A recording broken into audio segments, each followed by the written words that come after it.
the shadow of the conquering German armies covered Western Europe. The self-styled master race was riding high.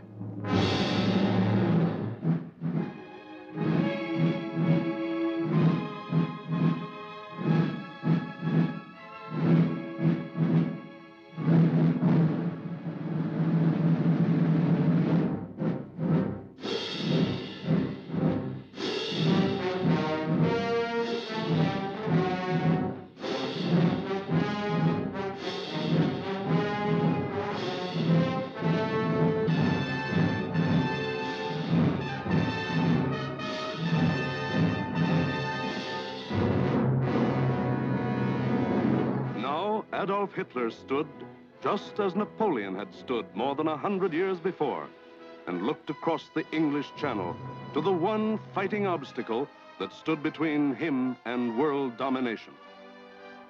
The chalk cliffs of Britain rose sheer and white out of the choppy waters. And beyond, a little island, smaller than the state of Wyoming. Crush that little island and its stubborn people, and the way was open for world conquest. The fall of Austria, Czechoslovakia, Poland, Denmark, Norway, Holland, Belgium, France had given him more than 100 million slaves to work for him or starve. The preliminaries were over. It was time for the main event, the Battle of Britain.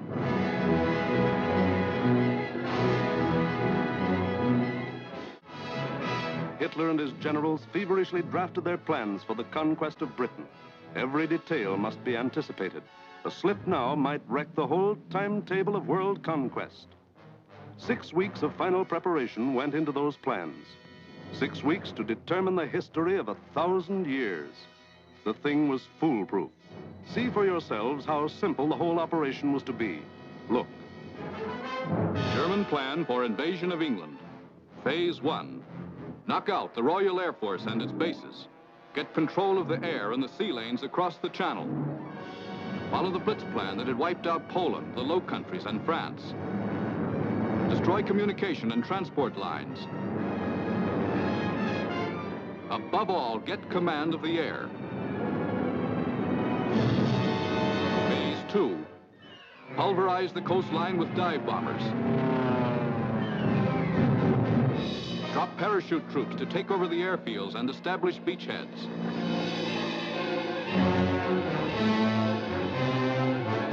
Phase 3. Actual invasion.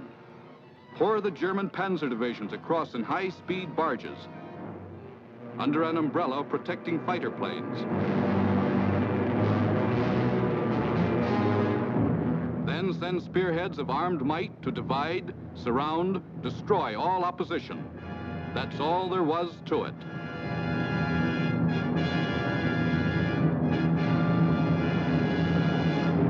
Conquer Britain.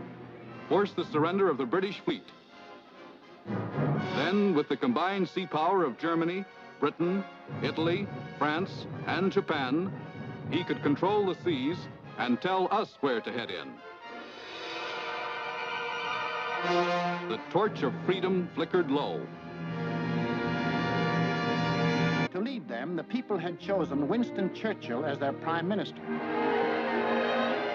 And he spoke the words in every British heart when he said, "We shall defend our island, whatever the cost may be. We shall fight on beaches, landing grounds, in fields, in streets, and on the hills. We shall never surrender."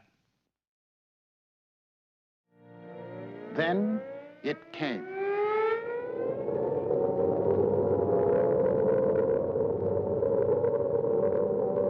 That's the sound that became part of the life of every man, woman, and child in Britain.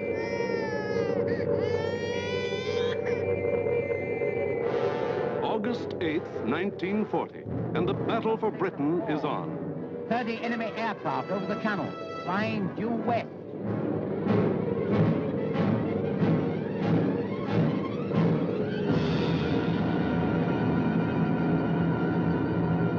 Here comes the Luftwaffe. in dozens of flights, hundreds of planes, bombers, fighters, dive bombers, across that 21 miles of channel, that 8 short minutes of water. Their first tactics were to bomb convoys in the channel. Convoys loaded with food and munitions, bound for the great port of London.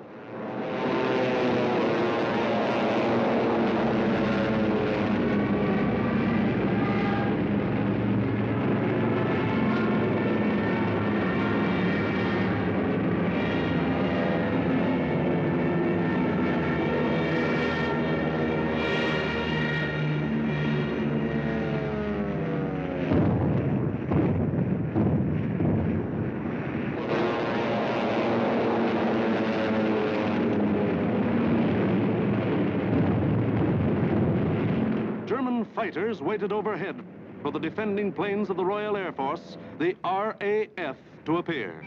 They didn't have long to wait.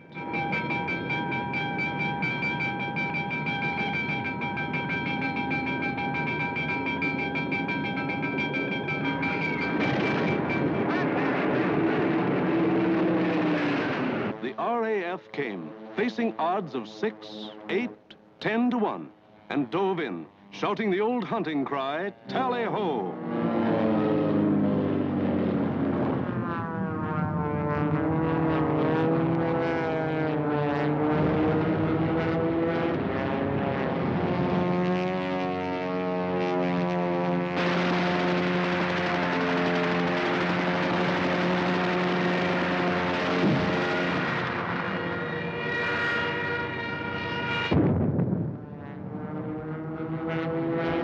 Phase 1 of the Nazi plan called for the RAF to be knocked out of the air. But the men of the RAF hadn't read the Nazi plan. In the first 4 days, the RAF knocked 182 German planes out of the sky. For the next week, the Germans attacked the coast cities from the Thames River to Weymouth.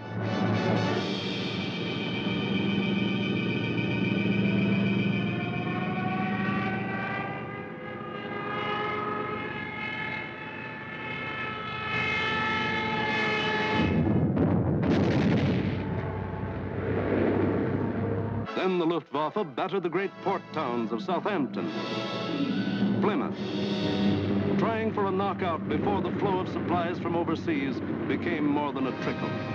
The ports took a terrible pounding, but they couldn't be knocked out.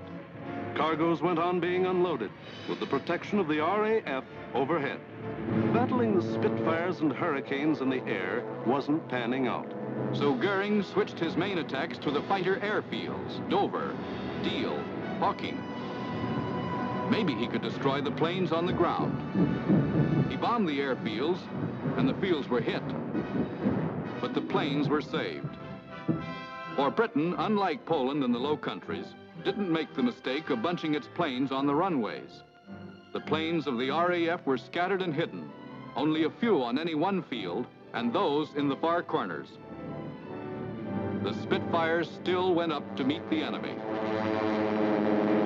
In the first 10 days of the Battle of Britain, Goering launched 26 major attacks to get command of the air and lost 697 aircraft. The British lost 153. Between August 24th and September 5th, 35 major attacks were launched. They cost the Germans 562 planes, while the British lost only 219 planes and saved 132 pilots. Invasion plans were going completely haywire. The Nazis were blind with rage. Invasion now would have to wait.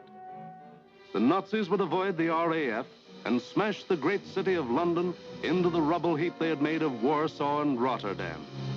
Gone was any pretense of aiming at military objectives. This was just savage destruction.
It was not only for the people of Britain, but for the people of the world that Winston Churchill spoke when he said, "Never in the field of human conflict was so much owed by so many to so few."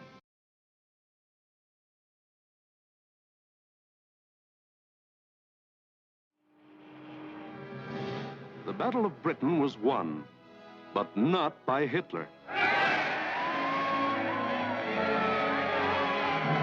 Hitler had lost the battle. He had lost 2,375 German planes and their crews. For the first time, it was the Germans who ate the bitter dirt of defeat. Gone was the legend of their invincibility. For a solid year, the Nazis struck Britain with all their might. They leveled thousands upon thousands of homes and damaged millions of others. They killed more than 40,000 men, women, and children, and seriously wounded 50,000 more. But not one single Nazi soldier set foot on British soil. But Hitler couldn't stop. And in our next film, we will show how he had to turn to the east again. Why did the Nazis lose the Battle of Britain?